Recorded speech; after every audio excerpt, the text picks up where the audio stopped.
Siapa yang bersyukur karena kita punya Tuhan yang hebat? Amin. Sama-sama bilang sama saya punya Tuhan yang hebat. Sama-sama bilang sama saya punya Tuhan yang hebat.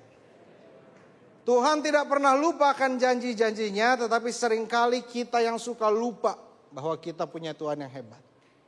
Kalau kita punya Tuhan yang hebat, kita gak perlu takut, kita gak perlu khawatir, karena hidup kita di tangan Tuhan. Amin. Walaupun pay later masih banyak, tapi hidup kita dijamin Tuhan. Amin. Makanya kalau saudara isi pay later, emergency contact, tulis Kristus Yesus. Pasti langsung ditolak. Nah, hari ini saya mau ngomong tentang sesuatu yang saya harap dapat kita sama-sama lihat, kita sama-sama belajar. Karena saya yakin ini bukan pergumulan 1-2 orang. Coba sama-sama kita lihat. Today, God put in my heart to talk about this subject. Life is not fair, but God is good. Ada amin? Ada yang merasa hidup itu adil? Hah? Ada yang merasa hidup itu adil? Ada yang merasa hidup tidak adil? 3 tahun udah keluar biaya, 3 tahun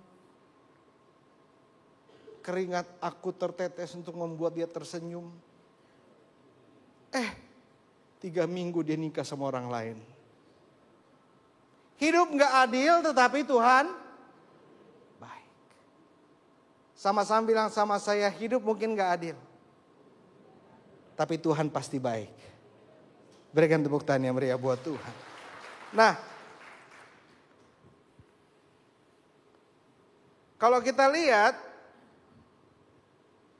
selanjutnya, hidup itu tidak selamanya sesuai keinginan kita.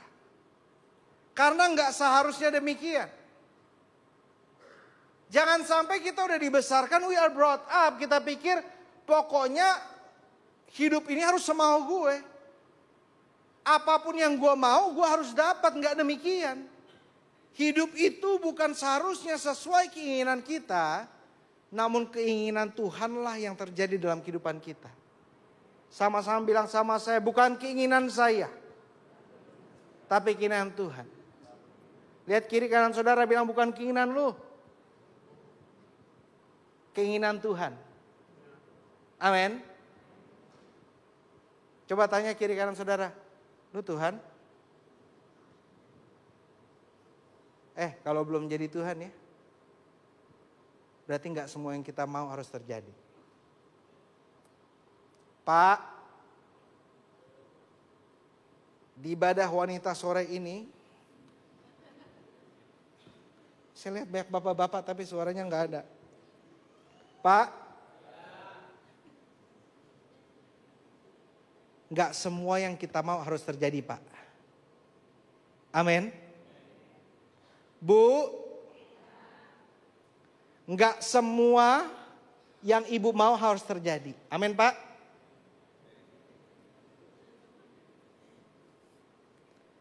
Pak, Bu, gak semua yang kita mau harus terjadi. Tapi kita harus ingat kehidupan ini bukan milik saya, kehidupan ini untuk kemuliaan Tuhan. Amin. Nah, kita mau belajar selanjutnya dari, coba kita lihat ayat firman Tuhan. 1 Petrus 5 ayat yang ke-6. Karena itu rendahkanlah dirimu di bawah tangan Tuhan yang kuat.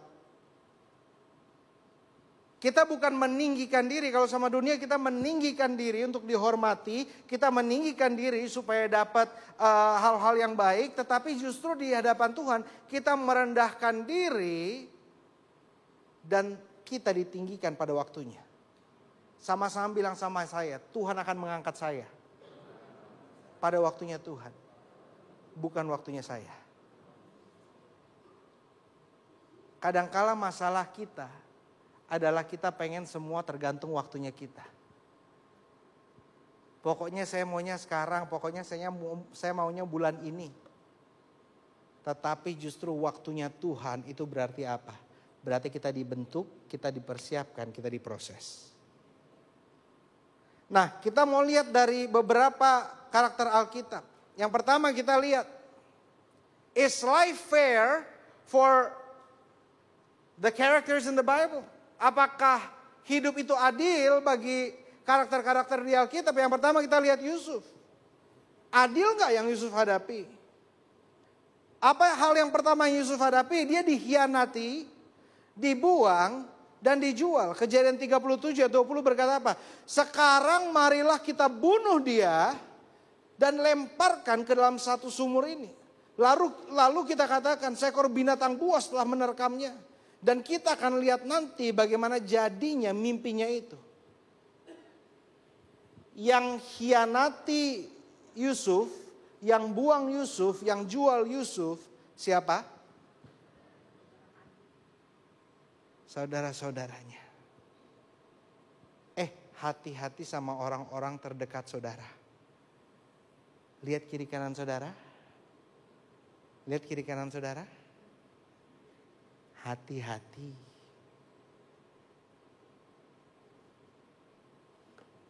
Saudara terdekat kita pun bisa punya rancangan, bisa punya hati yang begitu jahat. Adil enggak? Yusuf salah apa? Enggak adil.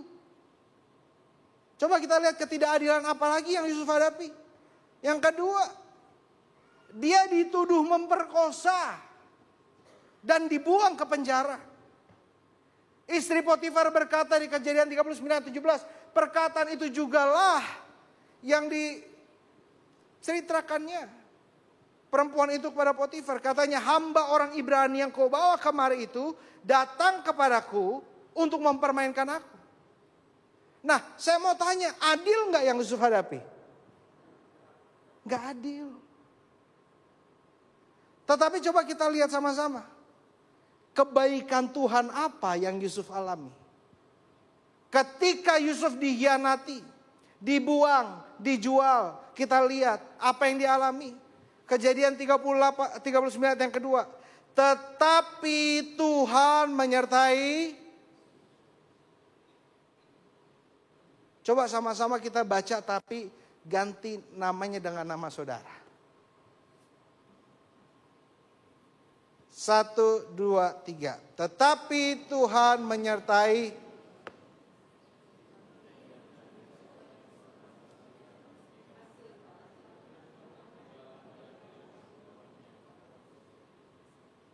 Amin. Dia dikhianati, dibuang dan dijual, tetapi Tuhan menyertainya, dan karena penyertaan Tuhan, rancangan buruk orang dapat digagalkan. Serangan buruk orang digagalkan oleh kebaikan Tuhan. Karena itu yang saudara adalkan bukan untuk memenangkan hati manusia, tetapi untuk apa? Untuk berkenan di hadapan Tuhan. Karena saudara berkenan di hadapan Tuhan, siapapun saudara bisa lawan dengan kebaikan Tuhan yang terus mengalir dalam kehidupan saudara. Berikan tepuk tangan yang meriah buat Tuhan. Nah, yang kedua, kebaikan Tuhan apalagi yang Yusuf alami? Ketika dituduh memperkosa dan dibuang penjara. Justru ketika dia di penjaralah dia mempunyai koneksi sampai dia bisa mengartikan mimpi penjuru roti. Juru minum Firaun. Sampai akhirnya dia berjumpa dengan Firaun. Sampai akhirnya Kejadian 41 ayat 39 dan 40. Kata Firaun kepada Yusuf, oleh karena Allah telah memberitahukan semuanya ini kepadamu, tidaklah ada orang yang demikian berakal budi dan bijaksana seperti engkau. Engkaulah menjadi kuasa atas istanaku, dan kepada perintahmu seluruh rakyatku akan taat. Hanya tahta inilah kelebihanku daripadamu. Hanya karena dia mengartikan mimpi Firaun, dia dijadiin orang nomor 2 di negara itu.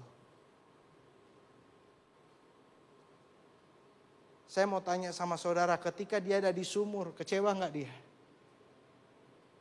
Kecewa nggak? Kecewa. Ketika ada di penjara, kecewa nggak?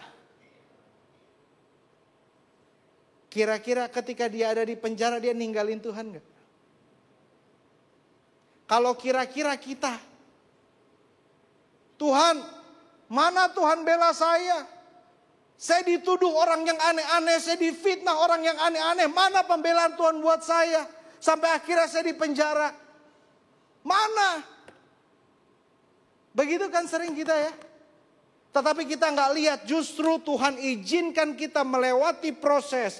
Justru Tuhan izinkan kita melewati segala sesuatu yang buruk. Agar Tuhan dapat mengangkat kita begitu tinggi. Sampai orang bilang bukan kuat gagahnya. Tapi roh Allah lah yang berkuasa atas hidupnya. Berikan tepuk tangan yang meriah buat Tuhan.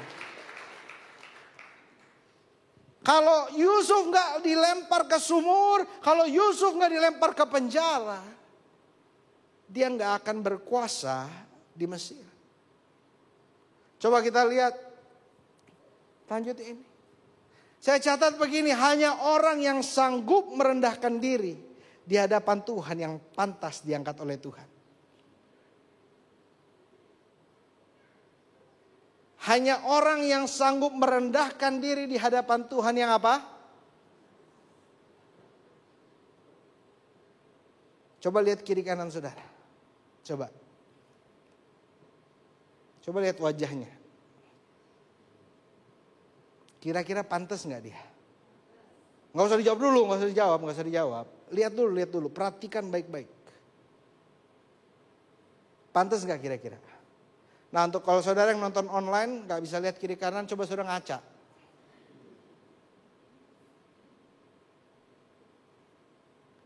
Kita udah merendahkan diri nggak di hadapan Tuhan? Pak, Bu, merendahkan diri di hadapan Tuhan bukan cuma berarti berdoa setiap hari, enggak. Kalau Tuhan suruh mengampuni, enggak ada babi Bu, kita ampuni. Itu namanya orang yang merendahkan diri di hadapan Tuhan. Tuhan suruh apa dia ngikut. Dia enggak membangkang, dia enggak bilang Tuhan tapi dia udah nyakitin saya kayak gini, Tuhan tapi dia udah buat ini buat saya. No. Orang yang merendahkan diri di hadapan Tuhan bilang Tuhan mungkin berat bagi saya. Tapi saya akan taat karena saya tahu Tuhan yang akan memampukan saya untuk melakukannya. Amin. Coba kita lihat sekarang. Ketidakadilan yang dialami Yakub. Kalau saudara lihat karakter-karakter Alkitab penuh dengan orang-orang yang mengalami ketidakadilan. That's why I'm telling you that life is not fair. Hidup memang gak adil. Tetapi pegangan kita bukan hidup yang adil, tapi Tuhan yang adil. Ayub. Yang pertama dia kehilangan seluruh hartanya. Alkitab berkata dia orang yang baik. Alkitab berkata dia orang yang dikasihi Tuhan, yang mengasihi Tuhan. Tapi Ayub 1 ayat 16 berkata, sementara orang itu berbicara, datanglah orang lain dan berkata, api telah menyambar dari langit dan membakar serta memakan habis kambing domba dan penjaga-penjaga. Hanya aku sendiri yang luput sehingga dapat memberitahukan hal itu kepada Tuhan. Hartanya habis. Wah.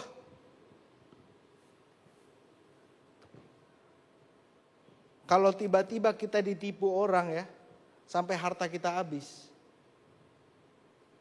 Kira-kira kita akan nyalahin Tuhan enggak? Enggak ada yang jawab, pas banget nih.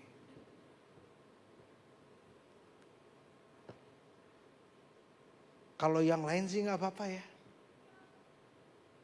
Tapi kalau sampai harta kita, waduh berat. Mau tahu lagi gak beratnya apa? Coba lihat yang kedua. Ketidakadilan yang Ayub hadapi. Ini berturut-turut. Kehilangan semua orang yang dikasihinya. Ayub 1 ayat 18 sampai 19. Sementara orang itu berbicara, datanglah orang lain yang berkata, anak-anak tuan yang laki-laki dan perempuan sedang makan-makan dan minum anggur di rumah saudara mereka yang sulung. Tiba-tiba angin ribut bertiup dari seberang padang gurun. Rumah itu dilanda pada 4 penjurunya dan roboh menimpa orang-orang muda itu. Sehingga mereka mati. Hanya aku sendiri yang luput sehingga dapat memberitahukan hal ini kepada Tuhan. Kira-kira hal seperti ini cukup nggak untuk membuat seseorang bilang hidup ini nggak adil? Cukup nggak? Kehilangan hartanya, kehilangan keluarganya, nggak cuma itu. Coba kita lihat yang ketiga. Kehilangan apa? Kesehatannya. Ayub pasal yang kedua, ayat 7. Kemudian iblis pergi dari hadapan Tuhan, lalu ditimpanya Ayub dengan barah yang busuk dari telapak kakinya sampai ke batu kepalanya. Wah, hartanya udah, keluarganya udah, kesehatannya udah. Kalau kita di posisi itu, mungkin gak kita berkata hidup ini gak adil? Setuju gak? Kita bilang hidup ini gak adil. Jangankan hidup, Tuhan gak adil. Kalau udah seperti ini, mana kebaikan Tuhan? Mana penyertaan Tuhan? Mana katanya Tuhan melindungi saya? Setiap minggu kita menyanyi, oh Tuhan ada di dalam badai, selalu ada Yesus. Mana Yesusnya? Tetapi coba kita lihat kebaikan Tuhan dalam yang Ayub alami apa. Ayub 42 ayat 12. Tuhan memberkati Ayub dalam hidupnya yang selanjutnya lebih daripada hidupnya yang dahulu. Ia mendapat 14.000 ekor kambing domba, 6.000 unta, 1.000 pasang lembu dan 1.000 ekor keledai betina. Kalau saudara baca di kitab Ayub, Ayub udah orang terkaya di tanah itu. Dan hartanya Ayub Tuhan lipat kali gandakan. Udah orang terkaya dilipat kali gandakan. Jadi tujuan Tuhan awalnya bukan untuk Ayub kehilangan segala-galanya. Tapi untuk mempersiapkan Ayub dilipat kali gandakan hartanya. Ini yang amin-amin pasti yang lagi seret nih. Amin. Kenapa sekarang saudara lagi susah cari duit? Karena Tuhan lagi persiapin saudara kalau udah banyak duit. Ini amin dari mana ya tiba-tiba ya? Sepanjang saya khotbah gak ada amin, pas sekarang aminnya banyak. Kita pikir Tuhan lagi hukum, tahu-taunya Tuhan lagi mempersiapkan. Sama-sama bilang sama saya sedang dipersiapkan untuk menerima berkat yang begitu besar. Berikan tepuk tangan yang meriah buat Tuhan. Nah, kebaikan Tuhan apalagi yang Ayub alami? Dia kehilangan semua orang yang dikasihinya. Namun kita lihat di ayat 42 16. Sesudah itu Ayub masih hidup 140 tahun lamanya. Ia melihat anak-anaknya dan cucu-cucunya sampai keturunannya yang keempat. Mungkin lebih daripada orang pada zaman sekarang.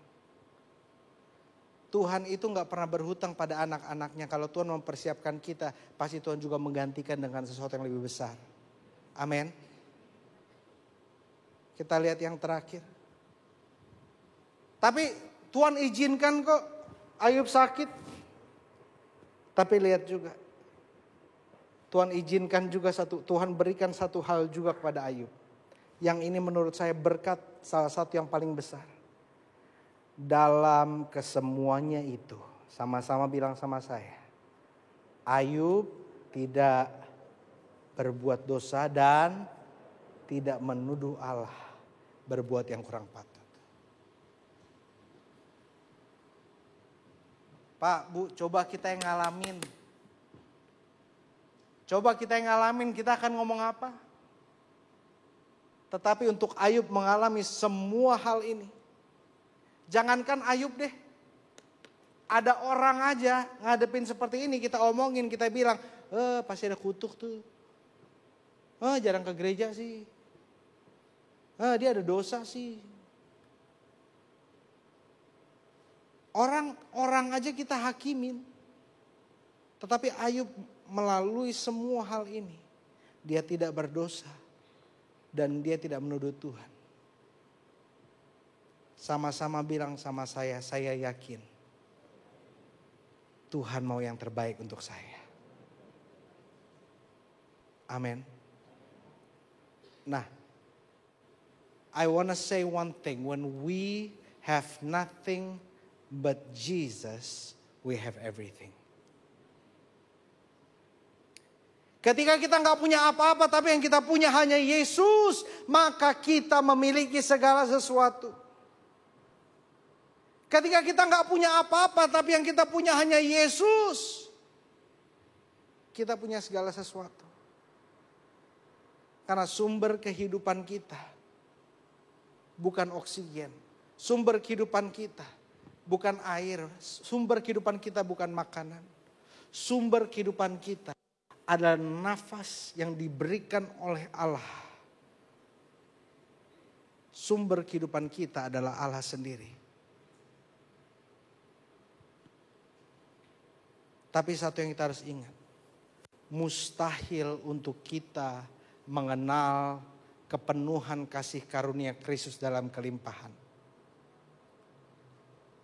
Wah, kelimpahan enak. Gak ada amin, jangan-jangan belum pernah ngerasain. Setidaknya lah yang mau merasakan. Kelimpahan itu enak. Ini yang aminnya keras saya doakan menerima. Kelimpahan itu enak.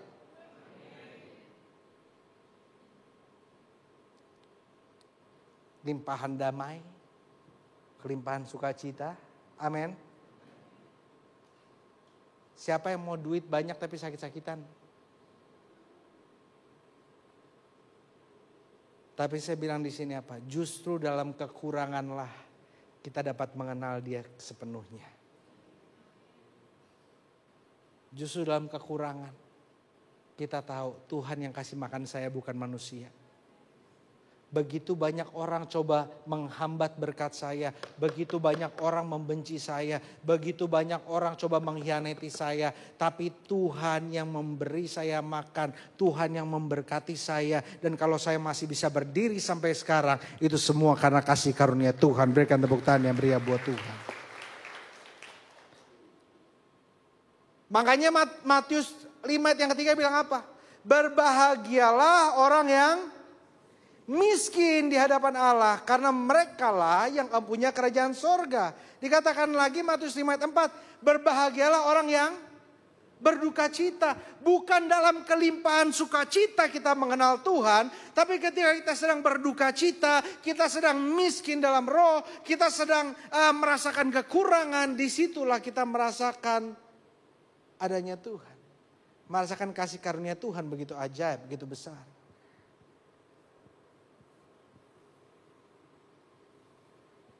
Matius 5 ayat yang ke-6, berbahagialah orang yang lapar dan haus akan kebenaran, karena mereka akan dipuaskan.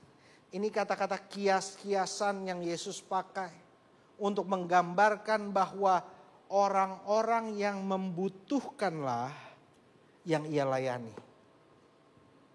Sama kalau saudara datang ke gereja sebagai formalitas, cuma check in, cuma takut masuk neraka, cuma mau lihat, cuma mau nonton. Saya mau jamin sama saudara ya, mau yang khotbah di sini malaikat dari surga sekalipun, saudara nggak akan dapat apa-apa.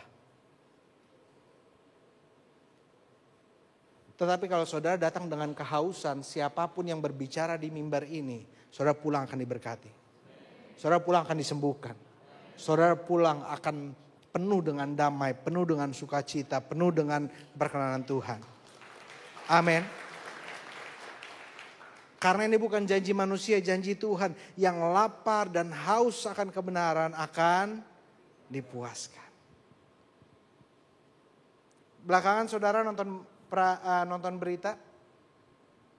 Saudara lihat yang ada press conference 21 triliun.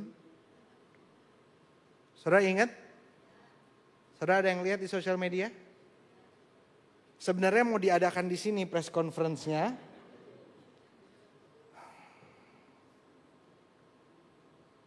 Coba saudara bayangin. Duit sebanyak itu. Saya mau tanya sama saudara. Kira-kira ini mengandai-ngandai. Kalau saudara dikasih duit 1 M, cukup nggak? Gini deh, 1M buat 1 tahun. Cukup nggak? Cukup? Ditambah 5M, mau nggak?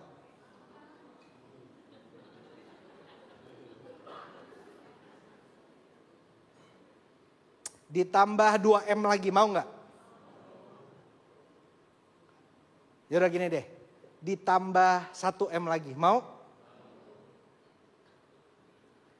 Emang ini orang-orang rakus semua ya. Jam 4 ini ya. Tadi awalnya saya bilang 1M cukup atau enggak cukup? Tapi kok ditambah? Mau. 100M cukup? Ditambah 100M lagi? Astaga. Mau. Orang duit itu ya kita pikir udah akan puas. Saudara ngumpulin duit, mimpi beli mobil Zenix, kebeli. Tiba-tiba 1 tahun, 2 tahun setelah itu, mimpi apa? Udah tercapai mimpinya? Ada lagi yang baru. Benar nggak? Manusia mau lebih dan lebih. Manusia nggak akan pernah bisa puas. Yang hanya bisa memuaskan kita. Karena apa? Itu keinginan daging kita. Tapi ketika roh kita puas, saudara naik angkot aja, itu berasa naik Rolls Royce Ghost.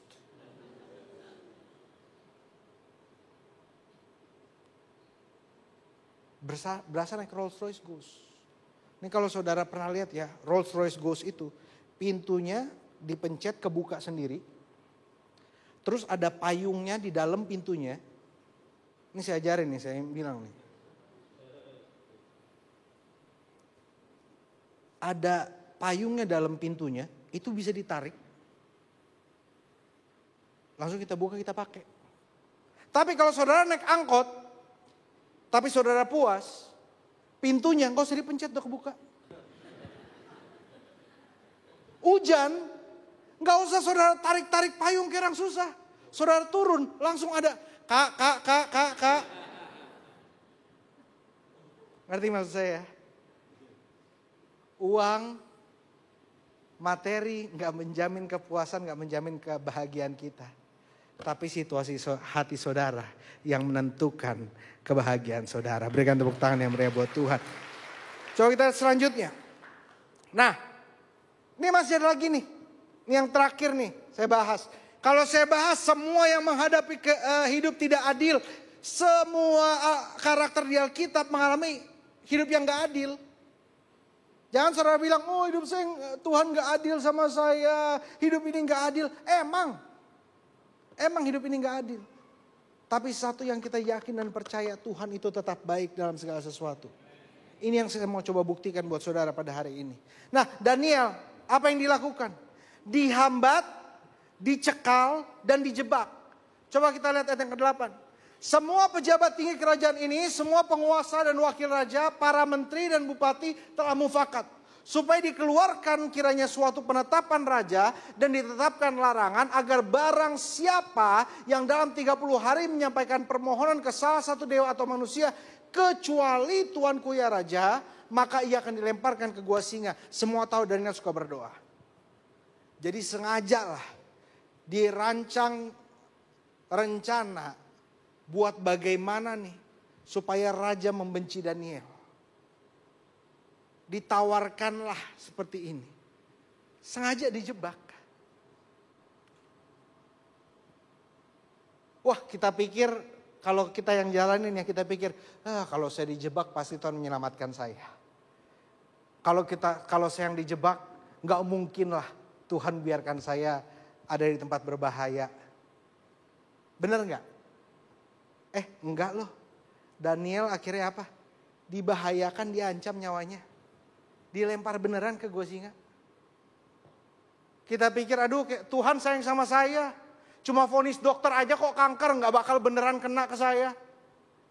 Bener loh. Masuk ke gua singa.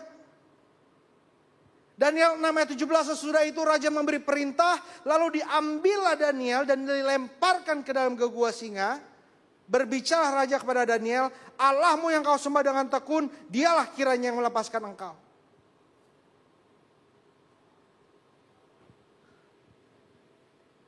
Ini hal-hal yang suka kita doain Tuhan. Tuhan masa tega sih? Tuhan masa tega saya sampai diomongin segininya? Tuhan masa tega sih saya sampai disakitin segininya? Tuhan masa tega sih? Saya sampai dibuang seperti ini?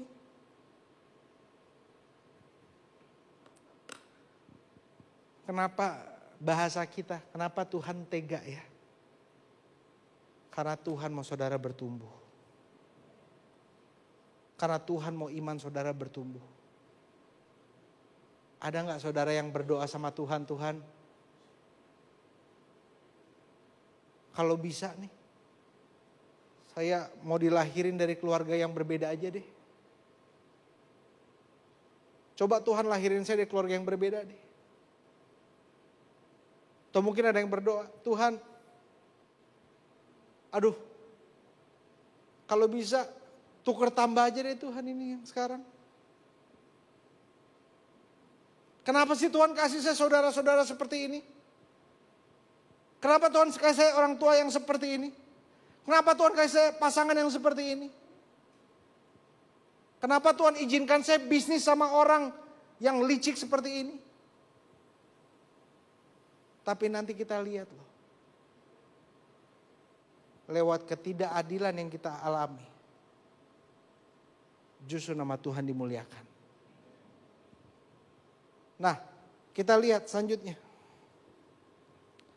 Ketidakadilan yang Daniel alami, kebaikan Tuhan yang Daniel alami.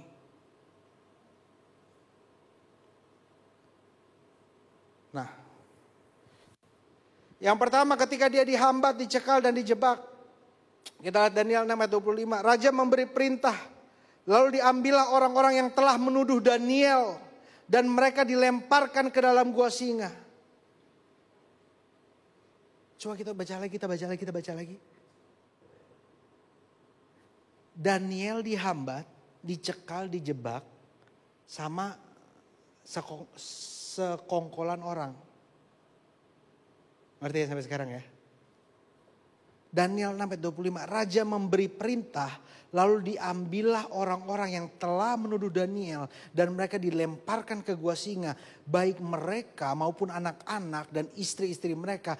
Belum lagi mereka sampai dasar gua.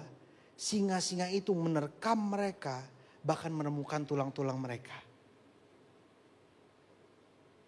Wah. Saya mau bilang sama satu sama saudara. Kalau saudara yang bela diri, Tuhan angkat tangan. Kalau saudara yang bela diri, Tuhan angkat tangan. Tapi ketika saudara berserah pada Tuhan, di situ Tuhan turun tangan. Berikan tepuk tangan yang meriah buat Tuhan. Zaman sekarang ya, zaman sekarang. Jangankan sesama orang Kristen. Orang pelayanan bisa nipu. Betul. Nih, bahkan ya saya mau bilang nih. Tapi ini kita aja nih. Bahkan ya, bukan cuma orang pelayanan. Pendeta bisa ditipu. Kenapa saya tahu? Saya pernah jadi korban. Sebentar nih, saya cek dulu orangnya ada atau enggak.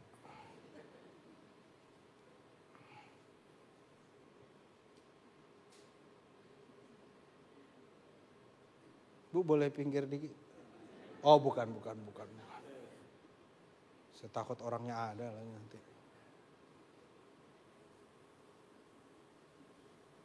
Gak ada, aman. Jadi gini nih. Kan kita sharing ya. Kita keluarga dalam Tuhan, amin. Jadi gini nih. Gak usah deh. Saudara kurang antusias. Mau tahu gak? Jadi gini nih ceritanya nih. Turun dari mimbar dulu. Saya tuh dari dulu sering ada yang datang sama saya janjiin. Pastor, doakan deal saya pastor. Ini kalau jadi, wah saya beliin pastor jet pribadi. Dulu kan masih muda ya ceritanya ya. Wah amin Pak, kita doakan. Wah berdoa sampai puasa. Ada yang datang lagi, pastor tolong doakan proyek saya. 4T. Waktu saya tanya, 4T maksudnya apa Bu? 4 triliun. Wih, ini kalau jadi pastor. Jangankan 10%, 20% saya beri untuk pelayanan pastor. Wih, saya ngitung-ngitungnya aja, saya ngitung di iPhone kalkulatornya, error langsung. Wih, awal-awalnya, oh pastor ini investasi besar, ini bisa jadi gini. Ya kita doakan. Nah lama-lama dari kita doakan, pastor ini sebentar lagi nih. Berkatnya turun nih pastor. Sebentar lagi berkatnya turun. Tapi saya perlu ada nyetor sedikit. Pastor ada 15 juta. Belum selesai. Pastor ada 15 juta. Oh, saya pikir bos, bukan banyak itu juga. Wah tapi kalau misalnya, puji Tuhan kan kalau misalnya bisa dapat banyak. Nah kita bisa pelayanan KKR kemana-mana, gak usah mikir tiket, gak usah mikir apa. Yaudah saya cari, saya kumpulin 15 juta. Udah Bu, ini ya. Tiba-tiba pastor. Ada lagi 5 juta ini buat lancarin aja biar cepat. Saya pikir oh ya udahlah. Ujung-ujungnya, aduh.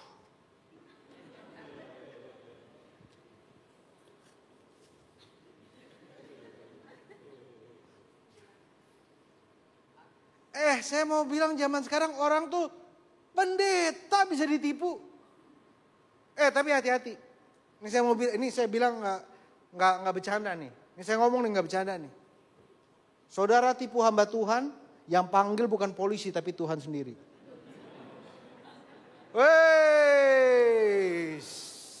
Kalau dipanggil polisi, masih bisa ada penundaan, ada panggilan kedua, panggilan ketiga. Kalau Tuhan yang manggil, zep.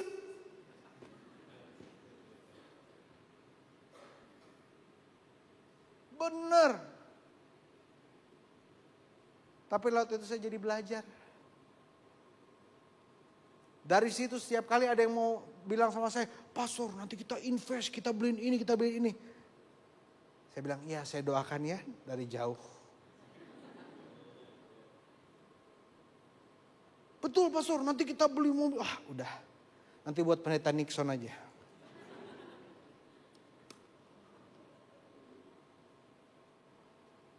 Kalau kata papa saya itu namanya uang sekolah.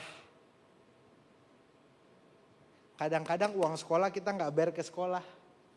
Itu uang sekolah supaya kita belajar. Next time kita lebih pintar. Kalau sama Tuhan uang sekolahnya kadang-kadang mahal. Tapi makin mahal uang sekolahnya, makin gede juga rewardnya dari Tuhan. Berikan tepuk tangan yang meriah buat Tuhan. Nah, lalu kita lihat. Apa yang terjadi ketika Daniel ada dalam situasi yang membahayakan dan diancam nyawanya. Daniel 6 ayat 23. Allahku telah mengutus malaikat-malaikatnya untuk mengatupkan mulut singa-singa itu. Sehingga mereka tidak mengapa-apakan aku. Karena ternyata aku tak bersalah di hadapannya. Tetapi juga terhadap Tuanku ya Raja, aku tidak melakukan kejahatan. Dilempar ke gua singa, yes. Disakiti, dibahayakan, yes. Tetapi dilukai, tidak. Sama seperti Yesaya 54 ayat 17. Setiap senjata yang ditempa terhadap engkau tidak akan berhasil. Senjata ditempa terhadap kita tapi gak berhasil. Dilempar ke gua singa tapi singanya gak buat apa-apa. Mulutnya ditutup. Ini kebaikan Tuhan yang jauh melebihi ketidakadilan dunia.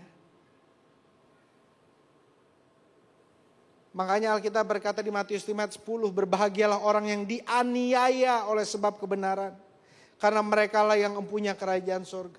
Kalau saudara jujur, kalau saudara hidup yang benar, kalau saudara lakukan yang benar di tempat pekerjaan saudara, saudara membela orang yang benar, pembelaan saudara langsung dari Tuhan. Mau manusia yang aniaya saudara, mau manusia yang menyerang saudara, tapi Tuhan yang langsung membela saudara. Ayat yang 11 sampai 12 Alkitab berkata, berbahagialah kamu jika karena aku kamu dicela dan dianiaya dan kepadamu difitnahkan segala yang jahat. Firman Tuhan bilang kalau kita dicela, kalau kita dianiaya, kalau kita difitnahkan segala yang jahat karena kita mempertahankan iman kita. Jangan sedih, jangan nangis. Jangan takut, tetapi bersukacitalah dan bergembiralah karena upahmu besar di surga. Amin. Kalau saudara dicela, saudara diserang, saudara dimaki-maki, saudara dikatain, karena saudara memegang prinsip firman Tuhan, bersukacitalah, upah saudara besar di surga. Amin. Kenapa Tuhan mengizinkan ketidakadilan terjadi dalam kehidupan kita? Tuhan mengizinkan ketidakadilan terjadi dalam kehidupan kita agar apa? Agar namanya dimuliakan. Dari kisah Daniel 6 ayat yang 27. Bersama ini kuberikan perintah, ini Raja Darius yang katakan. Bersama ini kuberikan perintah bahwa di seluruh kerajaan yang kukuasai, orang harus apa? Takut dan gentar kepada Allahnya Daniel. Sebab dialah Allah yang hidup, yang kekal untuk selama-lamanya. Pemerintahannya tidak akan binasa dan kekuasaannya tidak akan berakhir. Lewat gua singa yang Daniel hadapi, lewat kesetiaannya, dan lewat pertolongan Tuhan, nama Tuhan yang dimuliakan. Saya berdoa lewat pergumulan, permasalahan saudara juga, Kristus akan nampak dan nama Tuhan yang akan dimuliakan lewat kehidupanmu. Berikan tepuk tangan yang meriah buat Tuhan. Saya undang main musik maju ke depan. Ingat satu hal, it's never about us. It is never about us. It is not our story, but His story through our life, our journey with God. Bukan tentang saya, tapi tentang Tuhan. Bagaimana Tuhan bekerja melalui kehidupan saya. Kalau Yusuf tidak dikhianati dan dipenjara, dia tidak akan berkuasa di Mesir. Kalau Ayub tidak kehilangan segala-galanya, hartanya tidak akan dilipat kali gandakan. Kalau Daniel tidak dikriminalisasi, dimasukkan ke gua singa, Daniel tidak akan mendapatkan kedudukan yang tinggi. Dan Raja Darius tidak akan mengakui Tuhan sebagai Allah yang hidup. Jadi jangan takut kalau sekarang saudara merasa hidup itu nggak adil. Jangan takut kalau sekarang saudara lagi difitnah. Jangan takut kalau sekarang saudara lagi ngerasa diinjak-injak, dibuang, ditipu. Karena apa? Karena semua itu adalah proses dan persiapan untuk Tuhan mengangkat saudara lebih tinggi daripada yang kau pernah bayangkan. Berikan tepuk tangan yang meriah buat Tuhan. Ini siklus kasih karunia Tuhan. Saya mau bilang sama saudara. Yang pertama, Tuhan mengizinkan kita menghadapi pergumulan dan masalah. Sama-sama bilang sama saya, Tuhan mengizinkan. Bukan Tuhan memberikan ya. Ada bedanya? Tuhan mengizinkan kita menghadapi pergumulan dan masalah. Yang kedua, walaupun Tuhan mengizinkan, tapi Tuhan juga apa? Menyertai dan melindungi kita selagi kita setia. Yang ketiga, dalam kesetiaan kitalah Tuhan membela kita, memulihkan kita, menyembuhkan kita, dan mengangkat kita. Dan yang terakhir, yang keempat, nama Tuhan dimuliakan dan iman kita bertumbuh. Setelah nama Tuhan dimuliakan dan iman kita bertumbuh, apa yang terjadi?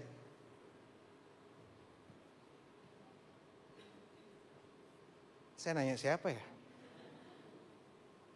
Setelah nama Tuhan dimuliakan dan iman kita bertumbuh, apa yang terjadi? Ini saya ngerjain PowerPoint sendiri loh saudara loh. Ini kalau namanya siklus ya. Apalagi ini ada arah-arahnya ya. Saya tanya sekali lagi nih. Sekali lagi. Kalau sampai gak dijawab lagi saya mau benting mic nih.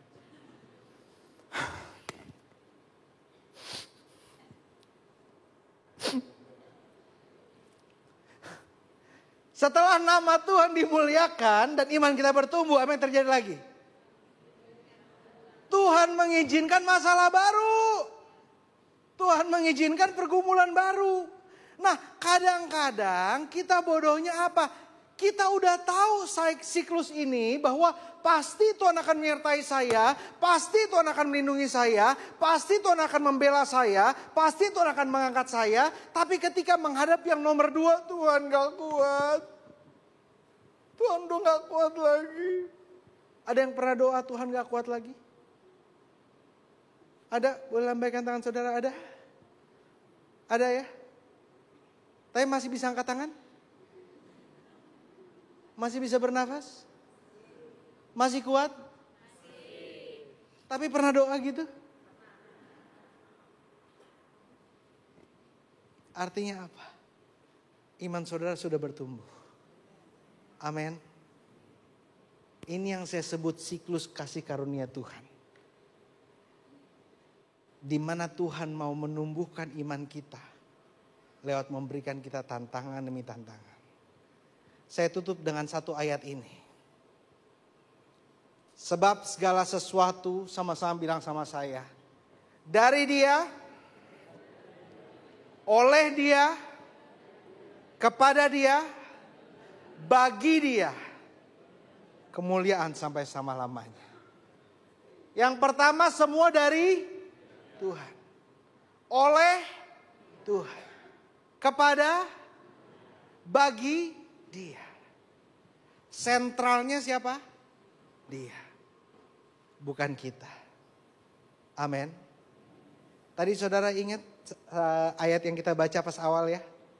Rendahkanlah dirimu di hadapan, di bawah tangan Tuhan yang kuat, supaya kamu ditinggikannya pada waktunya. Ingat tadi ayat ini ya? Ingat gak? Ini makin sore makin emosi nih. Ingat ya? Ada lanjutannya. Boleh? 2 ayat aja? 3 ayat aja boleh? Boleh? Ayat yang ke-7. Serahkanlah segala kekhawatiranmu kepadanya. Sebab yang memelihara saudara bukan manusia. Yang memelihara saudara bukan pekerjaanmu. Yang memelihara engkau adalah Tuhan sendiri. Amin. Tetapi ayat yang ke-8 bilang apa? Sadarlah dan berjaga-jagalah. Kenapa kita harus sadar dan berjaga-jaga? Karena lawanmu si iblis. Pak, Bu, engkau punya lawan, engkau punya musuh. Dan lawanmu bukan orang yang kau kenal, bukan orang yang jahat sama engkau. Lawanmu adalah si iblis yang kerjanya seperti singa yang mengaum-ngaum mencari orang yang dapat ditelannya. Tetapi Alkitab berkata, sama iblis jangan takut. Tetapi ayat yang ke-9, lawanlah dia dengan iman yang teguh. Sebab kamu tahu bahwa, ini penting banget. Sama-sama bilang sama saya, life is not fair, but God is good. Ini kita baca bagian ini. Semua saudaramu di seluruh dunia Lihat kiri kanan saudara. Bilang, kita sama. Bro, Pak, Bu. Emang lu kira lu doang? Emang cuma saudara ngerasa saudara doang yang masalah paling banyak? Ini kalau Petrus nulis sekarang. Dia bilang, bro, semua juga ngalamin.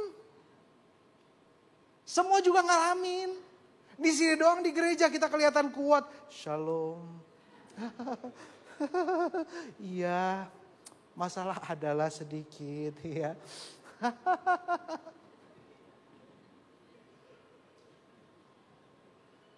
Di sini doang cakep-cakep. Tapi semua sedunia ngalamin sama. Jangan saudara pikir beban saudara lebih ringan. Enggak, semua bebannya sama kok. Tuhan tuh adil. Saudara pikir orang kaya masalah lebih gampang dari saudara? Saya mau bilang ya. Kalau saudara punya pay later.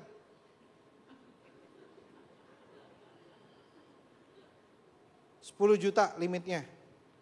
Gede ya. Terus habis itu ditagih. Stres gak? Stres? Kira-kira kalau orang kaya punya utang sama bank. 700 M. Lebih stres mana sama saudara? Hah? Makanya saudara kalau ditagih pay later, saudara bilang, Pak, ada orang kaya yang punya utang 700 M sama bank. Kontak dia aja itu, 10 juta gak ada artinya itu. Jangan pikir orang lain pergumulannya lebih berat dari saudara, enggak. Tuhan kasih kita pergumulan sama-sama. Waktunya aja yang berbeda. Ayat yang 10 nih. Ini kita tutup dengan ini. Dan Allah sumber segala kasih karunia yang telah memanggil kamu dalam Kristus dalam kemuliaan yang kekal. Sama-sama bilang sama saya. Akan melengkapi,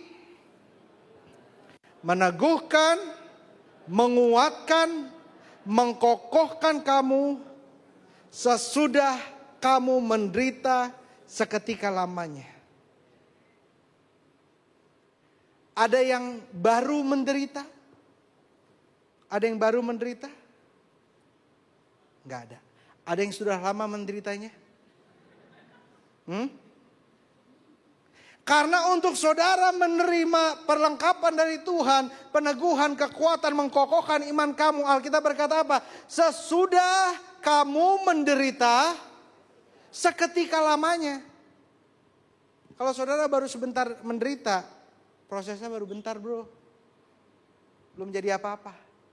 Tapi kalau saudara udah diproses berbulan-bulan, udah diproses bertahun-tahun, halo? Ada yang udah seketika lama menderita, berarti kemenanganmu sebentar lagi.